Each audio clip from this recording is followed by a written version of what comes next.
Então, pessoal, vamos começar o nosso curso, o nosso capítulo, falando das principais funções do Sistema Financeiro Nacional, que são elas: normatizar, ou seja, criar as regras, criar as normas, e para isso veremos que existem órgãos especificamente para essa função. Depois, tem a função de fiscalizar. Ora, do que adianta criar regras, criar normas, se não tiver órgãos fiscalizadores que vão exatamente exercer essa função de fiscalizar para saber se essas regras, que essas normas que foram criadas anteriormente estão sendo cumpridas de forma correta. Portanto, fiscalizar é a segunda função do Sistema Financeiro Nacional. A terceira função é de regular. Isso significa que após as regras serem criadas, após a fiscalização para ver se as regras estão sendo cumpridas, existem órgãos que vão fazer pequenos ajustes nessas regras ou ainda cobrar que as instituições que participam desse mercado cumpram essas regras. Isso também é conhecido como regulação. Portanto, pessoal, existem órgãos que vão fazer somente essa parte. Muitos confundem regulação com regulamentação. Regulamentação é sinônimo de normatização, de criar regulamentos, regras. E a regulação já é o ato de cobrar que isso seja seguido, já é o ato de fazer pequenos ajustes para que as coisas andem de forma correta. Por fim, a última função, que é intermediar o mercado financeiro, ou seja, fazer essa ligação, essa ponte.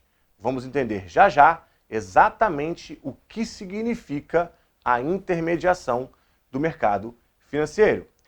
Intermediação financeira é o processo pelo qual os agentes superavitários, aqueles que têm a capacidade de poupar, que têm recursos sobrando, vão poder canalizar esses recursos aos agentes deficitários, aqueles que precisam desses recursos. Em outras palavras, intermediação financeira é a ligação entre pessoas, empresas e governos que têm dinheiro sobrando e pessoas, empresas e governos que precisam dele. Para que esse processo aconteça, ou seja, que essas pessoas, empresas e governos possam emprestar seus recursos para as pessoas, empresas e governos que estão precisando desses recursos, se faz necessário a presença de uma intermediadora financeira, de uma instituição financeira. Ora, professor, e se não houvesse, não poderia fazer esse empréstimo direto? Uma pessoa não pode emprestar dinheiro para outra? Claro que pode, só que os riscos são muito maiores.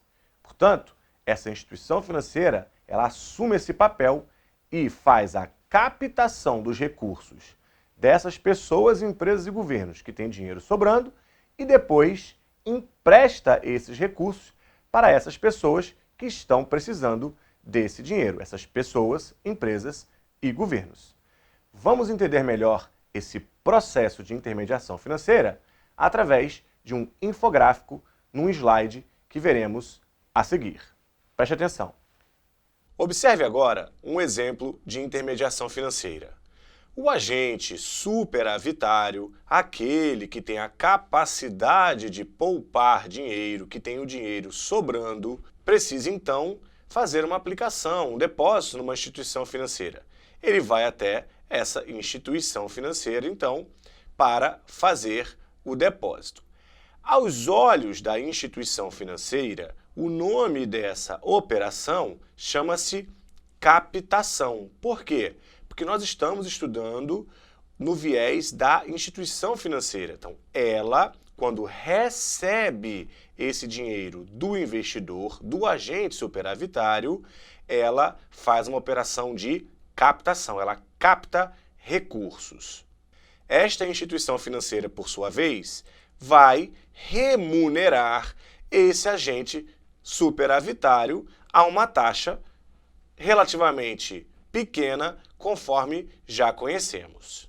Aos olhos dessa instituição financeira, essa operação é uma operação passiva, ou seja, esse dinheiro que foi captado e que está lá guardado, custodiado na instituição financeira é uma obrigação, porque no momento em que o agente superavitário quiser o dinheiro de volta, essa instituição financeira tem a obrigação de devolver. Por isso, em contabilidade, entendemos que as obrigações são o passivo da empresa. Nesse caso, a empresa é uma instituição financeira e, nesse caso, então, o passivo do banco é o dinheiro que está lá sob custódia, né? Esse dinheiro que o agente superavitário depositou.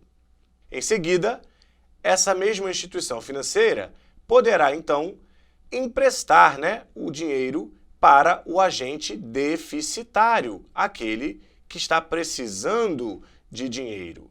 O nome dessa operação, então, é aplicação, porque esta instituição financeira está aplicando o recurso que foi captado e vai receber juros sobre esse valor que ela emprestou, que ela está aplicando. Esses juros, nós sabemos bem que é um juro bem maior do que o juro pago lá na operação de captação para o investidor, para o agente superavitário. Ainda sobre o viés da contabilidade, essa operação vai ser o ativo da instituição financeira, porque agora, ao invés de ter uma obrigação de devolver, ela tem um bem, um direito de receber esse dinheiro de volta quando o agente deficitário for quitar esse empréstimo que foi realizado.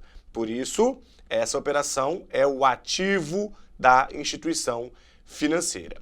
A diferença entre as taxas de juros paga na operação de captação e recebida na operação da aplicação é conhecida no mercado financeiro como spread, ok? Spread é exatamente isso que vai compor o lucro do banco, da instituição financeira, do intermediador financeiro. Legal, né, pessoal? Com esse slide ficou muito claro todo esse processo de intermediação financeira. O Sistema Financeiro Nacional é dividido em dois grupos. O primeiro, que fazem parte aqueles órgãos de regulação que vão exercer aquelas três primeiras funções estudadas: normatizar, fiscalizar e regular. Que são eles: Conselho Monetário Nacional, Banco Central, CVM, Anbima, SUSEP, entre outros. E o grupo dos intermediários financeiros, que vão atuar nessa parte de operação do sistema financeiro, ou seja, que vão fazer justamente o que explicamos anteriormente no slide, que é essa intermediação financeira, que é justamente a ligação entre os agentes superavitários e os agentes deficitários. No CPA 10, dentre esses intermediários financeiros que existem no Sistema Financeiro Nacional, destacamos e vamos estudar bancos comerciais, bancos de investimentos, bancos múltiplos, as bolsas de valores, que no caso no Brasil só tem uma, que é a B3, Brasil Bolsa Balcão, as corretoras, as distribuidoras e os sistemas de liquidação e custódia, que fazem parte o Selic, a própria Câmara de Liquidação e Custódia da B3, da Bolsa, e o SPB, o Sistema de Pagamentos Brasileiro. Esses são os órgãos, as instituições que vamos estudar neste capítulo, neste curso do CPA 10. Beleza, pessoal? Então, a gente encerra por enquanto aqui e vamos iniciar uma próxima aula com o primeiro órgão, que é o Conselho Monetário Nacional. Até lá! Tchau!